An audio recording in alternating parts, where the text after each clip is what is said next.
Subscribe the Apna Village Academy channel, press the bell icon, select the all and get all notification daily. So hello everyone, today I am going to discuss most important topic of class 12 Henry's Law. आज हम लोग Henry के नियम को discuss करने वाले हैं। यहाँ पर हम देखेंगे कि किस तरह से गैस जो है वो द्रव में विलय होता है, कितना दाब होना चाहिए, ये सारी चीज़ों के बारे में हम डिस्कस करेंगे। तो चलिए शुरू करते हैं। तो अगर हम बात करें हेनरी के नियम का, तो उन्होंने ये बताया तो the solubility of a gas in a liquid, the solubility of a gas in a liquid is directly proportional to the partial pressure of that gas above liquid surface। यानी जो गैस है उसकी विलेयता किसी भी द्रव में वो क्या होगी, डायरेक्टली प्रोपोर्शनल होगी, यानी उसका समानुपाती होगी। किसके समानुपाती होगी?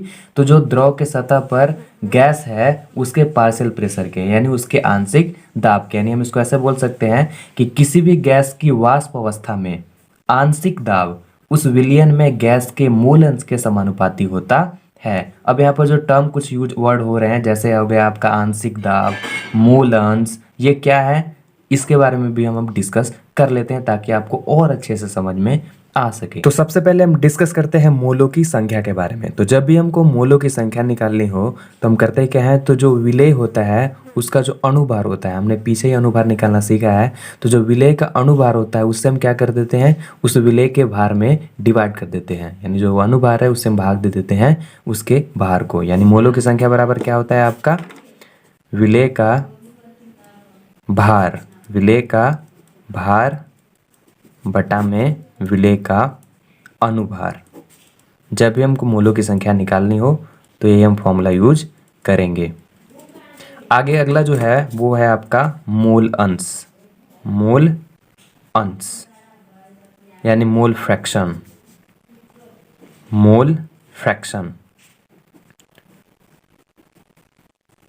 तो अगर हम मोल अंश की बात करें तो मान लो है यहाँ पर मेरे पास एक कंटेनर है और इस कंटेनर में आपके दो गैस हैं, एक ए है और दूसरा वी। तो अब अगर हम इन दोनों का आपको क्या निकालना है, मोल अंश निकालना है, तो करेंगे क्या, तो ए का जो आपका यहाँ पर मोल अंश होगा वो कैसे निकलेगा, तो ए बराबर हो जाएगा इसमें जो मोलों की संख्या होगी, यानी ए के मोलों की संख्या बटा में ए प्लस बी, यानी जो दोनों गैस है उन दोनों की कुल मोलों की संख्या। हमने पीछे ही मोलों की संख्या निकालना सीखा। तो जैसे हमने ए का मोल अंश निकाला उसी तरह यहाँ पर हम बी का भी मोल अंश निकालेंगे। यानी होगा क्या यहाँ पर, तो बी के मोलों की संख्या, आपने अभी मोलों की संख्या निकालना सीखा, तो बी के मोलों की संख्या बटा में कुल मोलों की संख्या।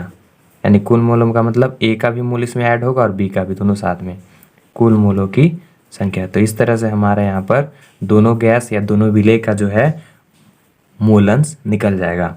तीसरा हम देख लेते हैं, वो हमारा आंशिक दाब है, पार्शियल प्रेशर। तो आंशिक दाब बराबर आपका होता है गैस के मोल अंश, गैस के मोल अंश इनटू कुल दाब, कुल दाब।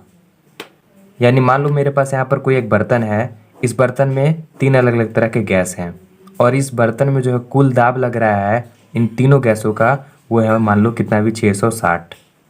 तो 660 जो है कुल दाब जो है इन तीनों गैसों का लग रहा है। तो इसका मतलब ये तो नहीं है कि कोई एक जो है मिलके 660 का दाब लगा रहा है, तीनों का कुछ न कुछ प्रतिशत जो है इसमें दाब लगेगा, यानी अलग अलग तीनों का आपको यहाँ पर दाब देखने को मिलेगा। तो इसी तरह से यहाँ पर हम इसका आंशिक दाब कैसे पता होगा हमको, यानी यहाँ पर जो गैसों के मोल हैं, मोल अंश हैं, मोल अंश, यानी इन गैस जो भी तीनों है, यानी इनका जो प्रतिशत है इस 660 में, वो और इनटू कुल दाब, यानी टोटल ये जो 660 है उसको अगर हम मल्टीप्लाई करते हैं तो हमारा आंशिक दाब निकलता है। तो हमने यहाँ पर हेनरी के नियम में काम आने वाले तीनों महत्वपूर्ण बिंदुओं को समझ लिया। अब हम समझते हैं हेनरी के नियम को। तो हमने शुरू में ही हेनरी के नियम को डिस्कस कर लिया था कि the solubility of a gas in a liquid is directly proportional to the partial pressure of that gas above liquid surface. यानी किसी गैस की वाष्प अवस्था में आंशिक दाब उस विलयन में गैस के मूल अंश के समानुपाती होती है। यानी मान लो यहाँ पर एक पात्र है और इस पात्र में हमारा यहाँ पर लिक्विड है, जल है, और इसमें जो है आपका गैस ऊपर से क्या किया जा रहा है, छोड़ा जा रहा है। तो इस गैस का जितना दाब होगा उतना ज़्यादा ही जो है ये गैस इस जल में घुल पाएगा, यानी इस गैस के दबाव पर निर्भर करेगा इस गैस की विलेयता। ये कहना चाह रहे हैं यहाँ पर गैस के जो मोलों की संख्या है, गैस के मोलों की संख्या द्रव में जितना ज़्यादा होगा द्रव में उसका मोल अंश भी उतना ही ज़्यादा होगा। क्या कहा मैंने कि गैस के मोलों की संख्या द्रव में जितना ज़्यादा होगा, द्रव में उसका मोल अंश भी ज़्यादा होगा। यानी जितने ज़्यादा गैस के मोल अंश द्रव के अंदर होंगे, उस द्रव के ऊपर उस गैस का आंशिक दाब उतना ज़्यादा होगा। और अगर आंशिक दाब ज़्यादा होगा तो वो गैस जो है ज़्यादा मात्रा में उस जल में विलय होगा, ज़्यादा मात्रा में घुल पाएगा। ये कहता है हेनरी का नियम। जितना ज़्यादा प्रेशर लगेगा उतना ज़्यादा मात्रा में गैस जो है इस जल में घुल पाएगा। आई होप आप समझ पा रहे हैं। तो अब हम इसको फॉर्मूला के रूप में डिस्कस कर लेते हैं। यहाँ पर हम क्या बोल रहे हैं कि जो इसका आंशिक दाब है वो किसके समानुपाती है, मूल अंश के समानुपाती है। यहाँ पर हम आंशिक दाब को जो है वो दिखाते हैं P से, क्योंकि P से पार्शियल प्रेशर होता है। तो P से आंशिक दाब, P क्या है, समानुपाती है किसके, मूल अंश के। मूल अंश को हम यहाँ दिखाते हैं X से, ठीक है। तो यहाँ पर आप लिख सकते हो कि P बराबर आंशिक दाब, आंशिक दाब, और X क्या है यहाँ पर, मूल अंश। इसके बाद यहाँ पर और हम इसको क्या लिख सकते हैं, तो P बराबर लिख सकते हैं KH। KH यहाँ पर क्या है, ये KH हेनरी स्थिरांक है, हेनरी इंटू X। X यहाँ पर क्या है आपका पता है, मूल अंश। तो P बराबर KH इंटू X। KH है यहाँ पर हेनरी स्थिरांक। एक बात और यहाँ पर ध्यान रखना है कि जो केज आपको यहाँ दिख रहा है, हेनरी स्थिरांक दिख रहा है, ये आपका गैस की प्रकृति पर निर्भर करता है। यानी मान लो कोई भी तत्व है, अगर उसका केज यानी हेनरी स्थिरांक का वैल्यू जो है ज़्यादा है, उसको अगर हम लिक्विड में घोल रहे हैं तो वो जो है कम मात्रा में उसमें घुलेगा, यानी उसकी विलेयता जो होगी वो क्या होगी, कम होगी। यानी अगर केज का वैल्यू ज़्यादा है, हेनरी स्थिरांक का वैल्यू ज़्यादा है, तो उसकी विलेयता जो है वो द्रव में क्या होगी, कम होगी। ये बात भी हमको ध्यान में रखनी है। तो ये था आपका हेनरीज लॉ।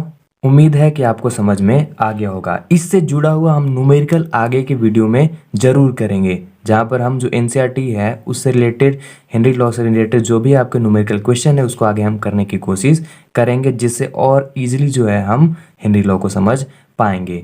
तो मिलते हैं नेक्स्ट वीडियो में हेनरीज लॉ के न्यूमेरिकल के साथ। तब तक सुरक्षित रहिए, स्वस्थ रहिए।